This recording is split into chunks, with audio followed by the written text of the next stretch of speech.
Welkom by Popnuus Suid-Afrika. En hierdie keer is dit die man se beurt om die nuus te bring vir die wêreld. En ek is Exiler met Excalibur. En ja, soos julle weet, het ons hierdie keer 'n spesiale weergawe vir julle op die Popnuus SA.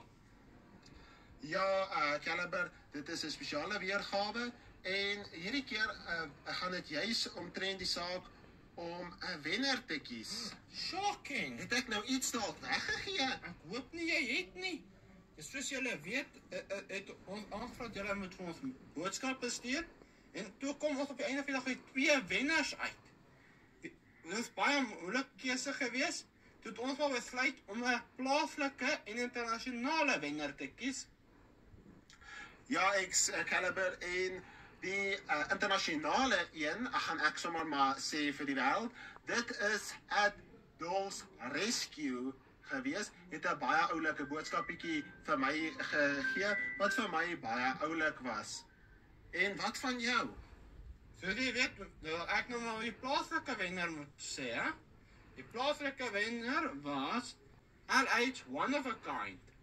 En hulle het ook 'n baie mooi boodskap deurgebring. Ja, en ons gaan met die wenners in correspondence tree oor e-mail en dan hoop ons julle gaan julle prysie geniet.